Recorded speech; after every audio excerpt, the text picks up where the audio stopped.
Mainstream schooling is basically a regular public school with programs that help the deaf students, things such as working one-on-one with special education teachers, interpreters, and self-contained classrooms, or a resource room for them to go to every day. Another is a self-contained classroom, again, in a regular public school, but it contains only deaf and hard of hearing students in that classroom. It has all the needed resources, and teachers are specialized in deaf education.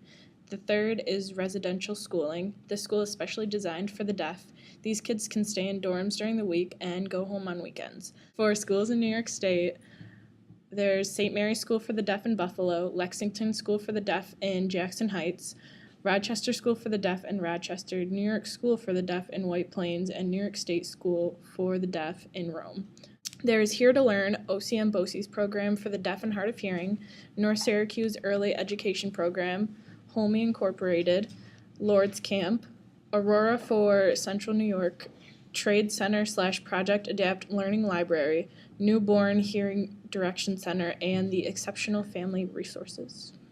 Some impacts the mainstream have on deaf children are the fact that it strives them to improve themselves and challenge them against students who can hear.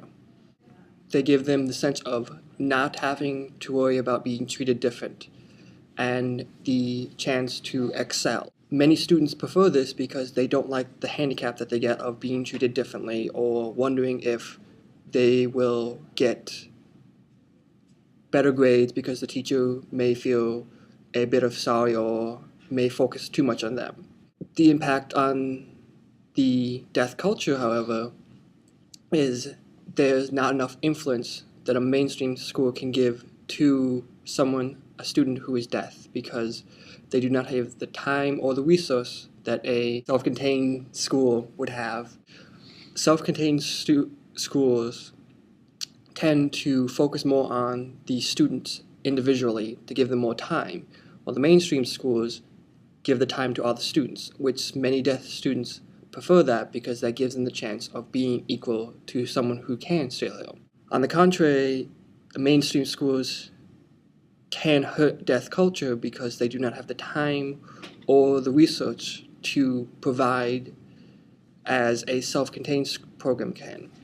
They have a limited research that can only teach students ASL or other sign language programs to try to interact or get them to where they need to be, but they do not have the time to really devote themselves as others. To compare the two, the deaf children would prefer the mainstream schools because it gets them the harder chance. Parents, on the other hand, may think that the self-contained is better because it interacts the students more to the deaf community and teaches them what it feels like to actually be deaf, which a mainstream cannot. Hi, I'm going to talk about teachers of the deaf today. Like regular teachers, teachers of the deaf are required to be certified as a teacher. In addition, they are required to earn 24 credit hours related to deaf education. Often they are certified in other areas such as elementary education or high school subjects such as history. To help prepare a student, there are educational interpreters.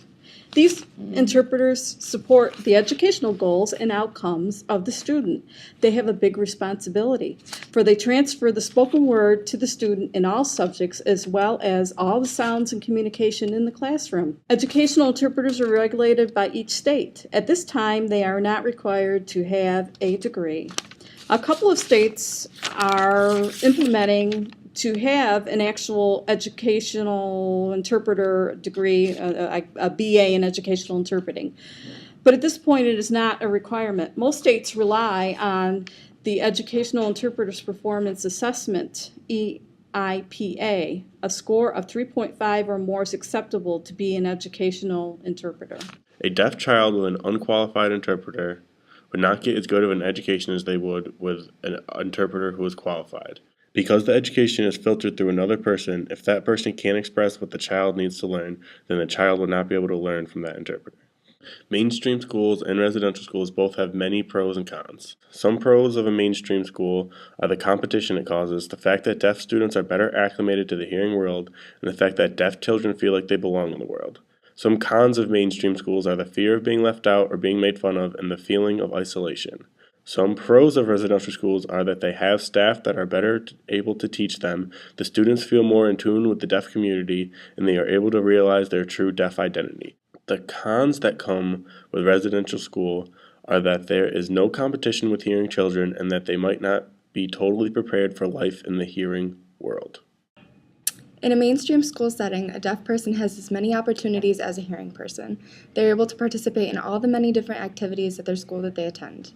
Because they would be around hearing kids throughout their day at school, deaf kids in a mainstream setting would most likely feel more comfortable playing sports or participating in an after-school activity with hearing children than if they were in a self-contained program.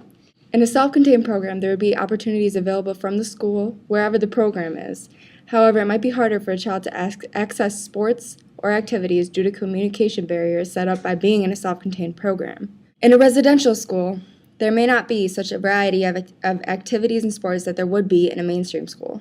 However, the opportunities available at a residential school may be better for deaf people because those schools are catering to their needs, for example, by having interpreters present at school games or school functions. In mainstream schools, the opportunity to meet and interact hearing peers is a positive aspect because it allows them to feel comfortable in activities and sports with hearing children. In a self-contained program, a child wishing to participate in after-school activities or sports may not have the courage because of the isolation from their hearing counterparts in the school. In a residential school, the activities and sports programs are designed with deaf children in mind, so there is much opportunity for peer interaction and extracurricular activities. In my research, I have found 3 different views on what parents of a deaf child should decide when it comes to choosing between mainstream school or a residential school. People who choose mainstream schools usually do so that their child is treated like a normal child and not given unnecessary special treatment, but given many opportunities to do with what they will. Another view is that parents of deaf children should choose to put their child in a residential school so that they can learn about the deaf community, learn ASL, and make friends and communicate easily with their teachers and peers. The third view that I believe I've seen most in my research is that parents of a deaf child should send the child to a residential school or day program for deaf children in the child's early years and mainstream them when they get older.